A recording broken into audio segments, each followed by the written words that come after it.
Hi, how's it going, guys? Shaun Chasin here. I'm a composer for film, television, and video games, and I'm here to talk about Way of the Turtle for Apple Arcade, which I wrote the score for. So a couple years ago, or a long time, like 5 years ago or something, I worked on a horror game called Hector, which was a pretty small team, and the artist was Dennis Hansen, and he went on to work for this company, Illusion Labs, and so he pulled me on to Touchgrind BMX, which is a little mobile game where you're riding a BMX thing. So I did some of the menu music for that, and then a couple years later, they were doing Way of the Turtle for Apple Arcade.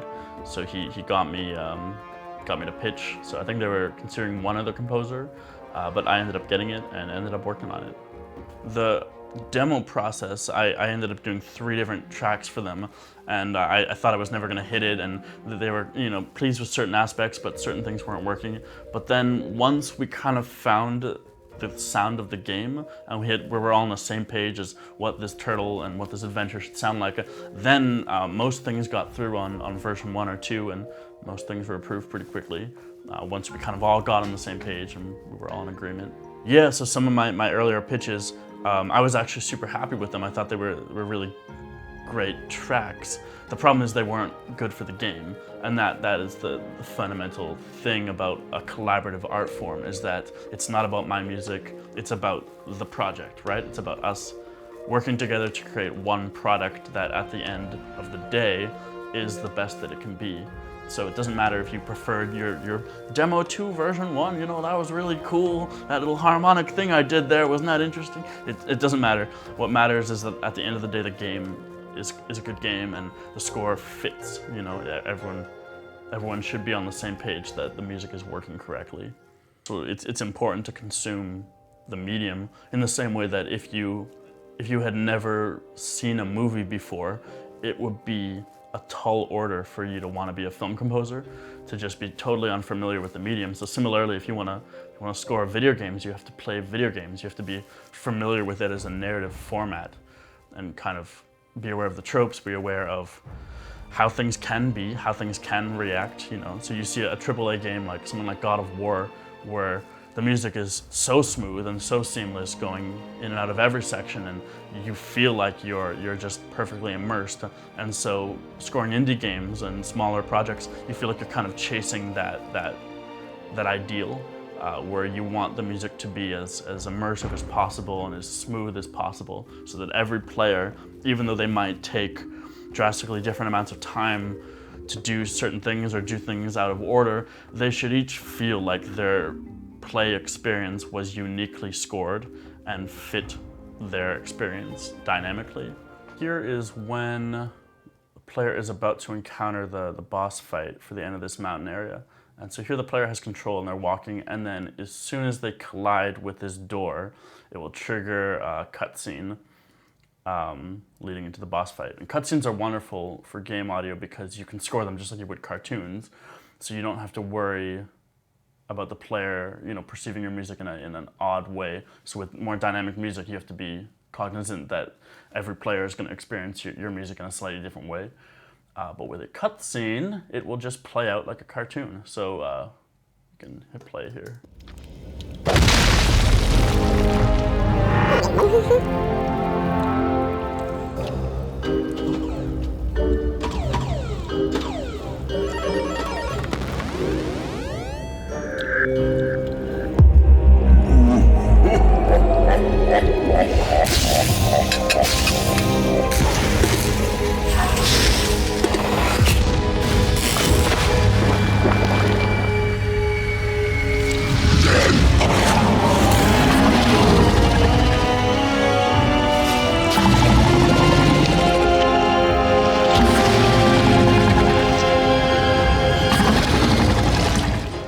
And then here the music is designed to go into the battle loop.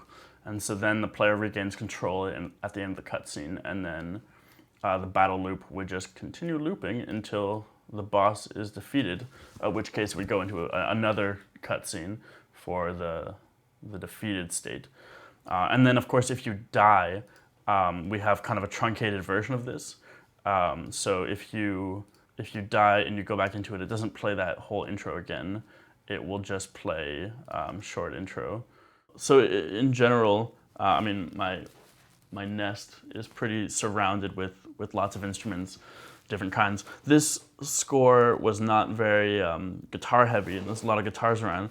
But even so, sometimes it's pretty helpful if you're playing an idea on piano, and you're kind of struggling with where to go next. It can be helpful to pick up just a totally different instrument and play the same thing and say, oh, all of a sudden, you know, now I have a clear direction in mind. I know where that should go now. And so just to take a breather from the one sound source that you're using and then just play the same thing on something different can really give you a lot of insight as to what you should be doing next. So the alto Glock has a wonderful patch called Reverb, which is used all over the score. And it's just a phenomenal thing for leading you to new sections.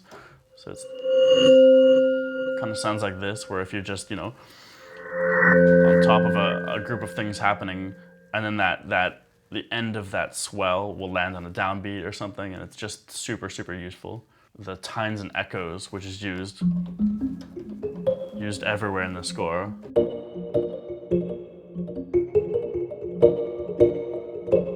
Kind of thing. It's just such a fun sound, you know. So for, you know, a game about little cute little adventuring turtles, you have these kinds of things that are just strange. You know, it's not a kalimba, but it's, you know, still kind of familiar like that. Yeah. A lot of the tension stuff we ended up using map, which is, and again has some of these really kind of fun, just weird, quirky sounds, you know. They're kind of hard to find elsewhere.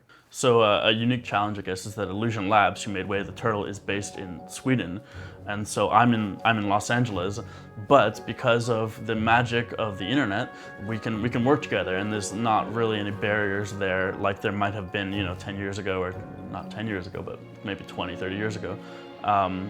We're dealing with Skype, we're dealing with chat, and just Dropboxing files back and forth, Dropboxing assets around, and there's not really a challenge there anymore like there used to be because of the internet. One thing to keep in mind is that file management is important when you're dealing with people who can't come into your room and check something, you know. So version control, there should never be a point where a file is named _final, you know. That's always version numbers tightly controlled so that everyone is sure they're working on the same version. And the other thing is, stuff can be lost in the woodwork. If you're typing, somebody's giving you feedback on your music and they're typing, it's sometimes hard to hear their tone. And so there should not be a fear to ask questions, to clarify, you know, so that everybody can make sure that they're on the same page. So here we have one of the Explore tracks. And here, so eventually they were able to send me a build of the game. And when you're working on a game, it's always more ideal to be able to play it so you can experience how your music is being implemented and see, well, this needs something here, this isn't working well here, you know. But before they can send you a build, it's nice to get just some footage or at least some pictures. But here they sent me just somebody playing, and so I have just some footage of somebody running around. So you can see just generally, not looking for anything time-wise, but just how the mood is sitting. So here's just a guy running around doing stuff. What's neat about this game that we ended up doing is the main Explore stuff. For each Explore loop, there's 2 additional layers.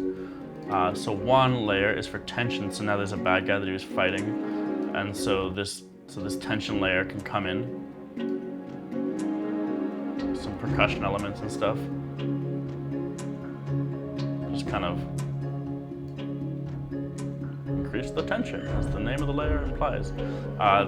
This layer is tied just to the amount of enemies on screen, and so all the layers start at the same time, they all loop at the same time, but their volumes are set to 0. And then when additional enemies come on screen, their volumes come up. And then now he's kind of away from somebody, so I can fade down. And then we have a second one for a low health layer. So he hasn't actually lost any health, but we could pretend he had. And so this, if you hear it soloed, right? Comes in, you know, as your health drops below a certain point. I don't know if that happens at any time in this video, but we can pretend. And so with layer 2 as well, so all 3 layers together.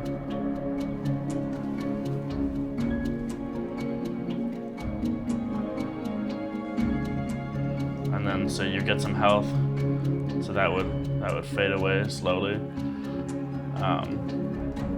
And then you kill these enemies, and so that tension layer would fade away slowly. And we're just left with the explore music.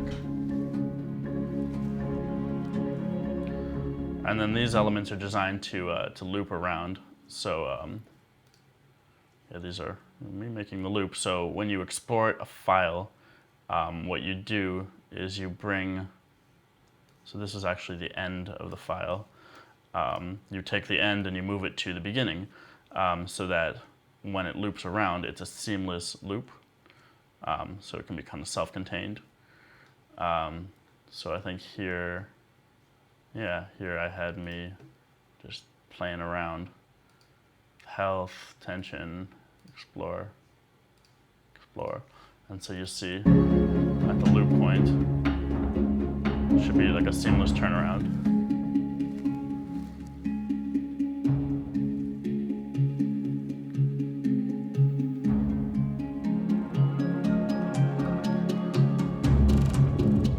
Yeah, it's nice to just be able to test that out with gameplay footage, because if you can't see the game, you know, you can sit and write music all day, but if it's not working, it's not working.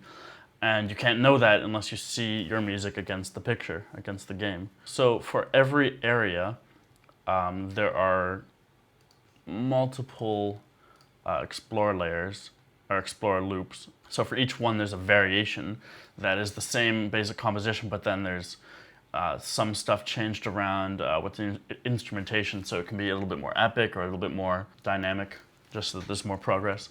And then with every area, there's its corresponding explore layer, so that as you move through the game, you feel that development of hearing, you know, your different tracks play. So while they were having me pitch for the game, they gave me a couple screenshots, some concept art, stuff like that, and then just a general overview of the feel of the game. They wanted it to feel kind of fun and adventurous, but also kind of a little bit Disney. There was some Finding Nemo in their reference tracks, so I knew it was gonna be an adventure kind of game. My initial pitches went a little too on the quirky, fun synthy side, but then we eventually kind of found our way to this sound that has a ton of weird little small percussion and hand drums and kalimbas and marimbas and lots of little sounds like that, and then on top of full orchestra, so big strings, big brass, and then the score featured oboe pretty heavily, so I ended up recording a wonderful player called Phil Popham, who played all the oboe solos, and I was able to record that just right here. All right, so in this cue, this is when we're in the town with all the cute little quirky gophers who are helping us and our friends. And all through, all the gophers, I've had this low woodwind thing going on, you know, and this kind of playful kind of Lydian thing going on for them. All through, we're using this Soundiron Rattletines thing, which is a wonderful, such a cool kind of, so here you hear it in the intro.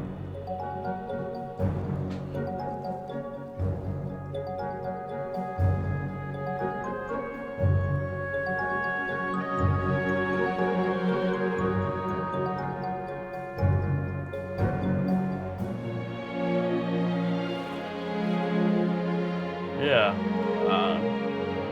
comes around again soon.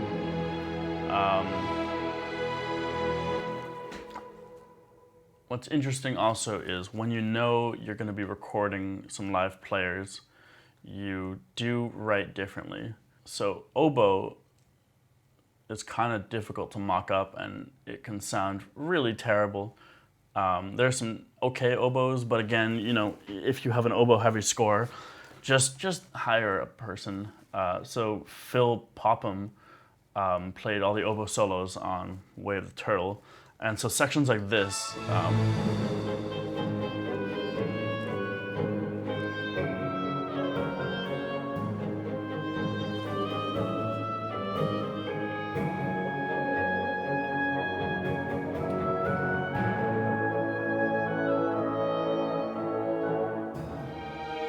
Just kind of come to life with a real oboe.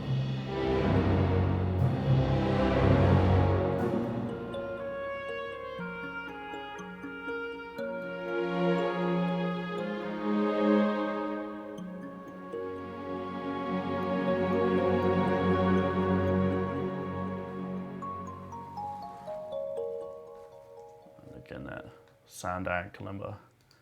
Such a fun sound. Early on, they were just sending me pictures of each of the levels that I was starting to write to, and that was good enough to get the general mood of the game together. But then when we started to get more into it, you needed more information, so I started getting footage of somebody playing, and then eventually they were able to send me just a full build of the game up until what they had done so far. So I was able to kind of noodle around in game and see. And then to test out my own music, to throw it up against the game and see kind of how it was working and what I think needed to change and how things needed to be implemented. And then that also allows you to find little cutscenes, moments that go on rails where the player loses control and the camera will pan somewhere. And so we could take those opportunities to have custom little cutscene music for those transitions or those moments. So one of the big differences, though, when you actually get a build of the game that you can play and kind of dick around with, is just knowing that people can take kind of aggressively different amounts of times to do the same thing. And so it can be difficult to have a game event that works for a lot of players. And so here, your player's walking, and then when they collide with the shell, some music stinger will trigger. But then they are required to hit enter or something. They have to hit a key. And then once they hit a key, then it starts this animation where the flames go, and then it pans back and shows this door opening. I wanted something to sync up with that whole motion and have the torches lighting be a big cool moment. The issue is that once you can't just have the audio trigger when you hit the power up. That's how I initially had it. And that's one of the things when I first started scoring games that you kind of do wrong is you play the game and you implement the music in one way and you say, well, that's kind of working for me, but you ignore the fact that in tens of thousands of other play scenarios that might not work out that way, and the music might not work out and will sound bad. So here what we ended up doing as the solution is dividing that track up into two different cues. And so we have the first part. This will trigger when you hit the power up. And then that will just tail, and the player can kind of hold whenever. And then as soon as you hit enter, then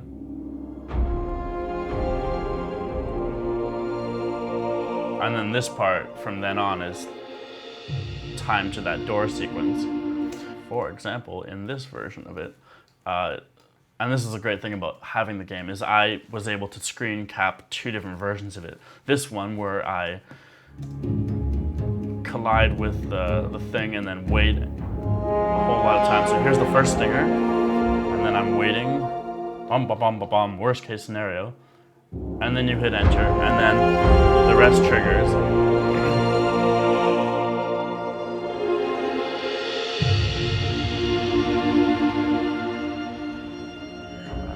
Back to the explore loop. Versus in this situation, I tried to just spam the keyboard as much as possible, and so it happens when you hear both of those audio files as close together as possible. So the trigger. So in both extremes.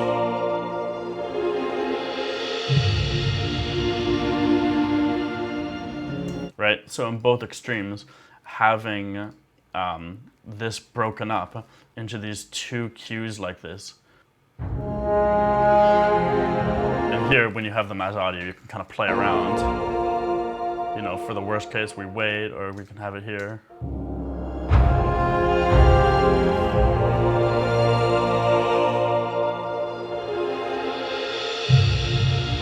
So we're able to kind of make the music work for as many players as possible, as many different outcomes. Because what you really don't want is music to implement really well for 10% of the players' actions, and then the other 90% are getting stuff that's out of sync, or that's not really fitting well, or they're hearing battle music when they've killed everybody, or anything like that. You're trying to cut down. And so video game music is so different from film music in the sense that it's this constant problem-solving aspect. You're trying to make it work. It's a technical challenge. So early on, when I was a music student, I met some game developers who were, they were studying game design, and there was no money involved, but we're all students, we're all learning, and they made crappy games and I made crappy music, and then gradually we kind of grew together, and then eventually my music wasn't so bad and their games weren't so bad, and then eventually, now it's 10 years later, and some of these people were still working together, kind of thing, and putting out real projects. And so that's an absolute must, is while you're a student, reach out to other people who are still learning their craft, and you can learn the craft together, just on the two sides of that same coin, kind of thing. The other thing is do game jams. Those are a phenomenon. They're kind of a network farm, right? Where you get paired to a team and you stay up for an entire weekend and you make a little project together. And it's just the amount of time that you spend working with a new set of people on a little, even though it's a small scope project, you get to see something through from beginning to end. And I have people that I'm still working with, 10 years later, who we met randomly on a game jam. It's just a great opportunity for young people to meet each other and share that interest and hone their craft together. Often when you get footage to work to, it's not done, so it's kind of fun to see a scene in the game with just kind of the game geometry blocked in. So here's when you discover the moon tower.